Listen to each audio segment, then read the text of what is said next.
Generational talent is different. Who are generationally talented quarterbacks to you? I mean, present day or college kids? If you go present like in day, the NFL? In the NFL, who's a Lamar. He ain't Lamar. I'm not saying he's Lamar, but it's the other thing though. The people you're comparing him to, right? Like, let's just talk about the people you're comparing him to. You know what Lamar Jackson had by this point in college? A Heisman. But Lamar played a lot more. He had stopped. Because he was that good. RC, Lamar's first start, he went 9 of 20 with a pick. This is third start.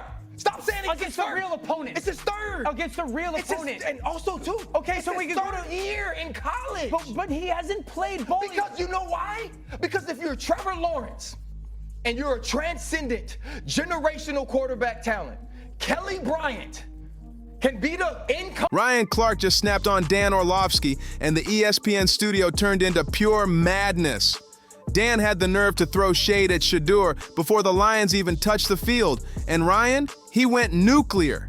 This wasn't just a debate, it was a live roast, a full-blown verbal knockout, and a football meltdown all wrapped into one explosive moment. The tension was so thick you could feel it through the screen. If you're enjoying this chaos, make sure to hit that subscribe button. It helps way more than you think, because after what went down, the ESPN set might never be the same again. Ryan Clark didn't walk onto that stage. He stormed in like he was ready for war. And the poor soul on the other end, none other than Dan Orlovsky, the self-proclaimed quarterback analyst who's been juggling questionable takes for years. Things got real heated in the ESPN studios as Ryan Clark completely destroyed Dan Orlovsky over his Arch Manning generational take. Now, we've seen Dan Orlovsky's bad take on Shedeur Sanders and Ryan Clark. Ryan didn't just clap back. He vaporized him on live TV. It all kicked off with a conversation that was supposed to be harmless. Arch Manning's generational potential. Sounds innocent, right? Wrong. That single word, generational, turned into the match that lit the fuse. What was meant to be a calm, respectful chat about future talent exploded into a battle of egos and receipts. Dan Orlovsky, bless his confused heart, hopped on the Arch Manning hype train like a kid who just found free candy at a parade. Arch Manning, he said, is the next big thing, a generational talent, the future of football. And there sat Ryan Clark, jaw tight, eyes sharp. You could practically see the storm brewing in his head. He was thinking, oh no, you're really about to do this. And that's when everything went off the rails. Ryan Clark looked Dan Orlovsky dead in the eye and said, you're about to cross the line of reality, and I'm gonna enjoy every second of it. And oh, he meant it. Then Ryan did what he does best. He exposed the entire broken system that lets washed-up mid-level ex-quarterbacks decide who's elite and who's overrated. It was a full-on takedown dressed like a football debate, and the studio didn't know what hit it. Picture this. Orlovsky starts spewing stats like he's reading off a grocery list. 6'4", 225 pounds, 21 miles per hour on GPS. I guess had enough. But we're gonna, guys, man, I'm here to tell you, man, it seems like Ryan Clark has had enough of Dan Orlovsky's bad takes when it comes to these quarterbacks. Now, we all seen and we've all heard Dan Orlovsky's take on Shedeur Sanders. We also seen him compare Dylan Gabriel to Shedeur Sanders. He was desperate to sound smart, but Ryan Clark, cool as ice, cuts him off mid-sentence and drops the hammer. You don't need a speedometer on a quarterback to know if he can dominate. Boom! You could almost hear the silence echoing after that line. Ryan kept going, saying, Arch Manning running the football isn't the same as Lamar Jackson turning defenders into pretzels. And in that split second, you could see it. Orlovsky's soul left the chat. His face froze like he just realized he brought a playbook to a street fight. But here's the real brilliance behind Clark's clapback. It wasn't just about numbers, it was about principle. He wasn't just arguing stats, he was calling out the entire mindset. See, mediocre quarterbacks, they love mediocrity. It's like they're allergic to greatness. They see themselves in average performances, mistake potential for proof, and hype up every shiny new player because deep down, it makes them feel relevant again. And Dan Orlovsky, he's the poster boy for that. For years, he's been downplaying real elite quarterbacks while hyping up untested prospects like he's handing out golden tickets. 100%. Can you define to me what that means? Well, generational talent would be that you have physical attributes that are rare and unique. When did 6'4", 225 pounds, 4'5", 4'6" in the 40. None of those things. 100%. He's 100% 6'4", 220 plus pounds, and is like 4'5", 4'6", and 40. Got clocked at 21 miles an hour on GPS. When did that not become at the quarterback spot generational physical ability, let alone elite, rare bloodlines when it comes to the quarterback position? Acting like the gatekeeper of greatness when he never even got near the gate himself. Ryan Clark just showed up with a verbal sledgehammer and smashed that gate to pieces. But here's the thing, this wasn't really about Arch Manning. Arch was just the bait. The real message was about Shedeur Sanders, the quarterback grinding at every level, carrying teams on his back, and still getting shrugged off by analysts who wouldn't recognize elite talent if it tackled them. Clark didn't even have to say Shedeur's name.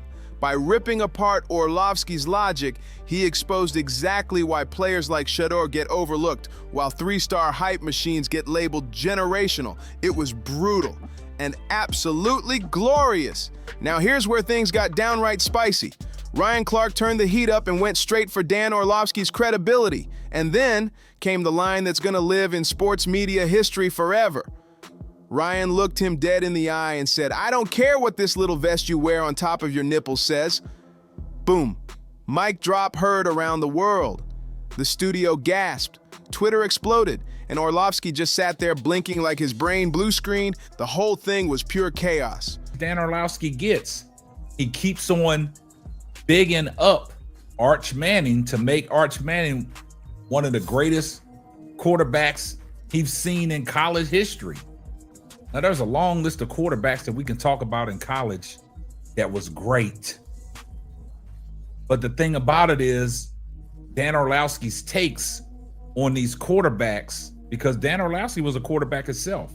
And like I stated to you guys, man, Dan Orlovsky likes mediocrity. He likes mediocre players because he was a mediocre quarterback himself. And Dan Orlovsky takes on these quarterbacks is downright asinine. And Ryan Clark wastes no time in destroying everything that he has to say about these. Orlovsky clinging to his analytics and metrics, while Ryan Clark dismantled him with straight logic and lived experience. It was almost cartoon-level ridiculous, like watching a man proudly build a sandcastle knowing a tsunami's rolling in, except this time the tsunami had a name, Ryan Clark, and he brought receipts. And those receipts, devastating. Clark didn't just talk. He showed what real generational quarterbacks look like. Trevor Lawrence, Caleb Williams, Lamar Jackson, guys who don't need hype videos or PR spins. They make immediate impact. They walk in and change entire programs overnight. No waiting, no development years, no sitting quietly behind some vet collecting likes on Instagram. They dominate. They force everyone, coaches, fans, even analysts, to shut up and watch greatness unfold right in front of them. And then Clark turns it toward Shedeur Sanders, the player who's done exactly that. Walking into Jackson State, then Colorado, flipping the whole narrative, putting entire programs on the map. Talent? Then who is? And how are we measuring it? Because we can't sit there and go, because of the way the first start on the road. There's very few of them. I think there's less than what you think. I think John Elway was a generational talent. I think Patrick Mahomes is a generational talent. I don't think Tom Brady, I don't think Drew Brees, I don't think Peyton Manning are generational talents. I think Andrew Luck ended up being a generational talent. I don't think there's a ton of them out there. But so then what? Then how does one, in your eyes, be a generational talent? Because there's not a lot of difference. And still getting downplayed. How? It's wild to see someone rewriting college football headlines while analysts act like it's luck. By now, Orlovsky's squirming like he's stuck in quicksand. The sarcasm's off the charts, but he tries one last week save, bringing up NIL money as if brand deals explain why a quarterback can't dominate. Clark doesn't even blink. He fires back with that classic ice-cold tone. Generational talent doesn't wait for contracts. It doesn't negotiate with mediocrity. It rises. It forces decisions. It makes people acknowledge it, whether they like it or not. That line didn't just end the argument. It ended the era of Orlovsky pretending he's the voice of football reason. Shedeur Sanders has done exactly what every so-called generational quarterback is supposed to do. And then some. Sanders is being set up to fail narrative. Who do you want to start the game? It's preseason week 1. First option, Joe Flacco. He's played for like 20 years. He's not going to start preseason week 1. The next 2 options would be a Kenny Pickett or a Dylan Gabriel. Both are dealing with hamstring injuries. Neither has practiced a ton recently.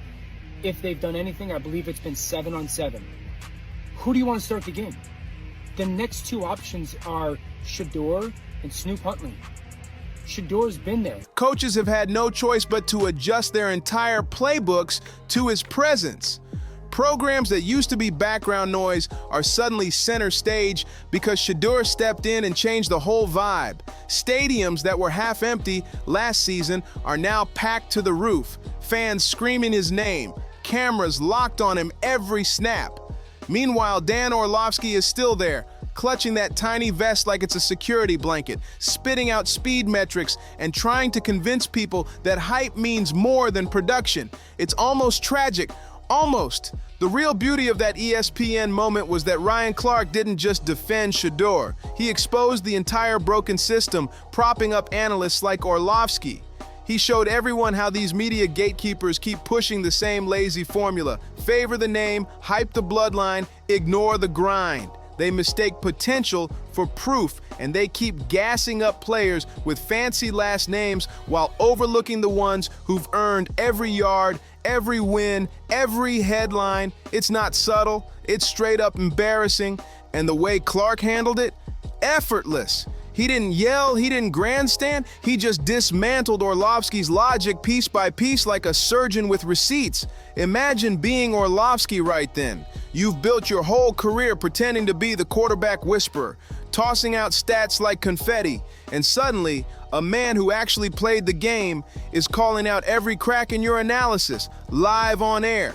You panic, you start scrambling, talking about different eras, competition levels, and those overused NIL excuses, but the damage is already done. The audience is watching, and your credibility is melting faster than ice on turf under stadium lights. And the wild part, Clark's not even angry, he's having fun. He's laughing while exposing the nonsense. He's dropping football truth bombs with a grin like, if Arch Manning is generational after 3 career starts, what does that say about your so-called evaluation process? Because Shedeur Sanders doesn't need hype videos or family legacy to prove his worth. The stats are there, the wins are there, the clutch moments are undeniable. Moves slowly, kind of trying to see what's going on, and then that creates that sack fumble. So a lot of the stuff that we just saw in college is a big deal. This ball gets snapped at the 48-yard line. Defense has won the rep. Play is dead. Throw the ball away. Yep. It's first down. But instead we run and it's a 2.5, 3-yard loss. So instead of being 2nd and 10, we're 2nd and 13. We're dead. Again, here's the opportunity to throw the juke route. Hold, scramble. So some of those things that I was and others were concerned about on the college tape showed itself again. This is not the end of the world, though. This is part of his development in becoming a potential starting. He's doing everything the analysts claim they want to see, they just refuse to admit it. And Ryan Clark made sure the whole world saw that hypocrisy live uncut and unforgettable. Shedeur Sanders doesn't just play, he elevates. The second he steps on the field, entire programs level up. Coaches change their game plans. Fans start showing up early, and teams that nobody cared about last season suddenly become must-watch football. But the craziest part, the media machine acts like they don't see it. They'll hype the hype and ignore the proof right in front of them. It's almost comical. The irony's too good. And then there's Dan Orlovsky, the guy who's supposed to evaluate quarterbacks, getting publicly schooled on what real talent actually looks like. the same man lecturing fans about potential and projection, while Ryan Clark's over there giving him a free masterclass in reality. You could see it in the crowd's faces. They knew exactly what was happening. This wasn't an argument anymore. It was a live dissection of sports media hypocrisy. Clark went surgical with it. He broke down the twisted logic that undervalues elite players like Shedeur while putting average performances on pedestals. The audience was eating it up. Every time Orlovsky tried to pivot, Clark pulled him right back into the truth, that this whole system is built to protect hype over honesty. It's a cycle where analysts cling to history, bloodlines, and lazy comparisons instead of just giving credit where it's due. Clark didn't just make his point, he peeled the curtain back. Analysis on Shedeur Sanders for the people that messaged me Uncle Tom or commented fool. I do want to say something to you sincerely from the bottom of my heart, and that's kiss my I'm not going to holler sabotage and racism when I don't truly believe something is sabotage and racism. I did have a problem with the way Shedeur Sanders was covered in the pre-draft process. The anonymous reports demeaning a young man's character who had never done anything wrong away from the field, had never shown anything but leadership. He exposed the bias, the favoritism, and the double standards that have been holding real talent hostage for years. And the best part? He did it all without even having to say Shedeur's name. By dismantling Orlovsky's logic, he exposed the entire network of outdated narratives that keep players like Shedeur climbing uphill while the media favorites get handed crowns they haven't earned.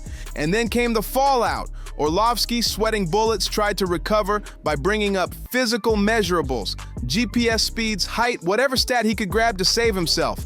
But Clark didn't even blink. He looked at him and basically said, "You can't measure heart, you can't quantify poise, and you definitely can't track leadership with a speedometer." Then he dropped that line that's already become legend, the vest joke. It wasn't just hilarious, it was surgical. That one punchline summed up the entire debate in one hit: the absurdity of hiding behind analytics and hype while ignoring pure, undeniable performance.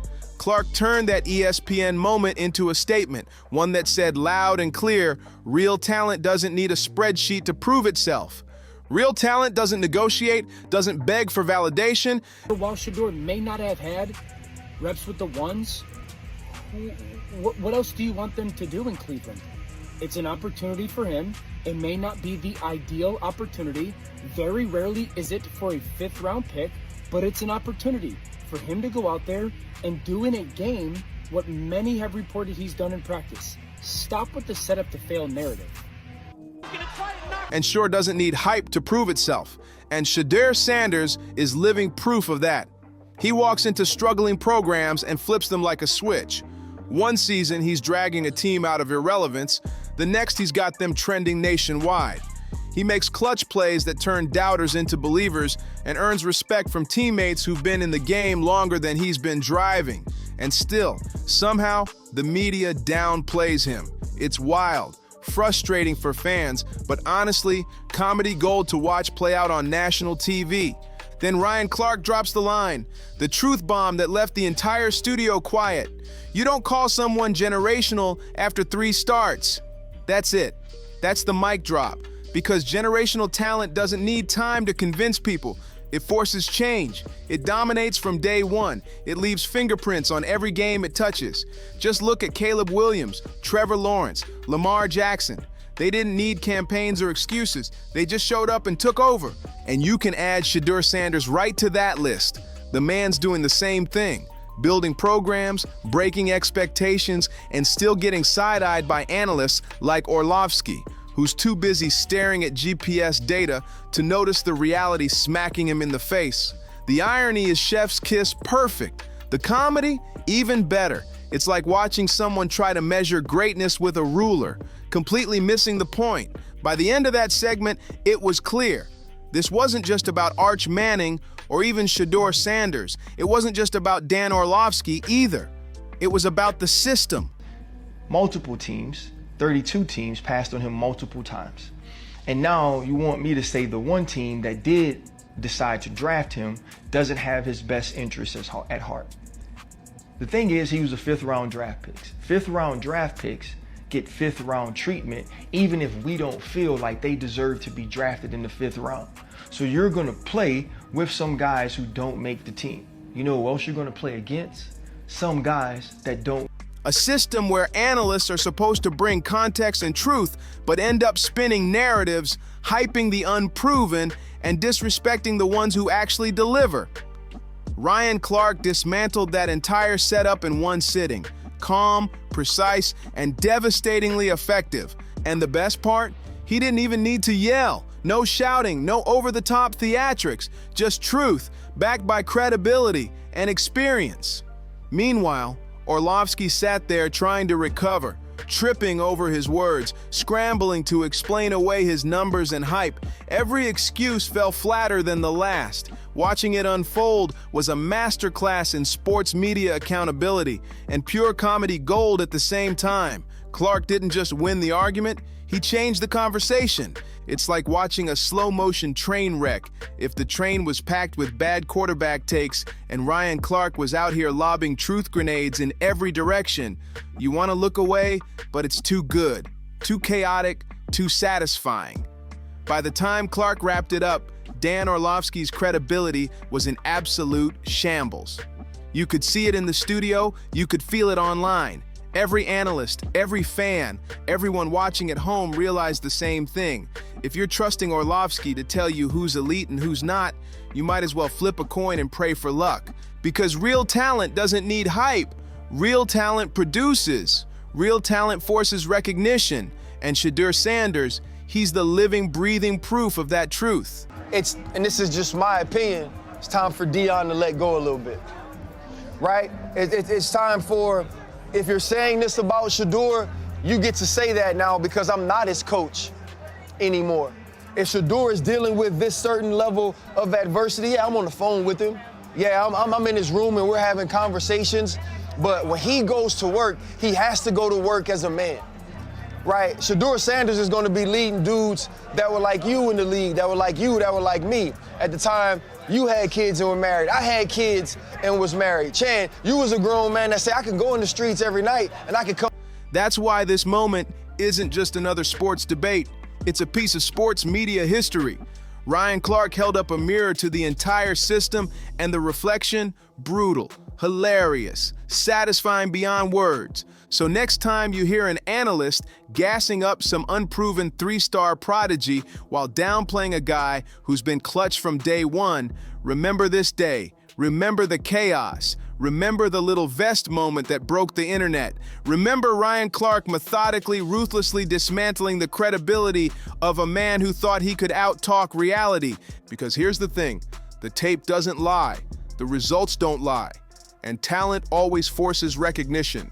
Shedeur Sanders has done it again and again, walking into underdog programs, turning them into headlines, making clutch plays under pressure, earning respect from veterans, and still having to fight through biased narratives built by analysts who just can't admit they were wrong. And yet, the truth keeps winning. Every snap, every drive, every comeback proves it louder and louder. You can't fake greatness. Analysts like Orlovsky can hype mediocrity all they want, but when the lights are bright and the field is real, performance always exposes pretense. That's the beauty of moments like this. They remind everyone why credibility, consistency, and actual results matter way more than hype, metrics, or nostalgia. And as for Dan Orlovsky, let's just say this. Maybe next time, invest in a sturdier vest because that little fabric shield didn't stand a chance against Ryan Clark's reality check. When someone comes armed with truth, experience, and receipts, no amount of analytics is gonna save you. Don't forget to like, subscribe, and share if you enjoyed this breakdown, and hit that bell so you don't miss what's coming next. We've got more chaos, more truth bombs, and more sports moments that'll have the internet talking for days. See you on the next one.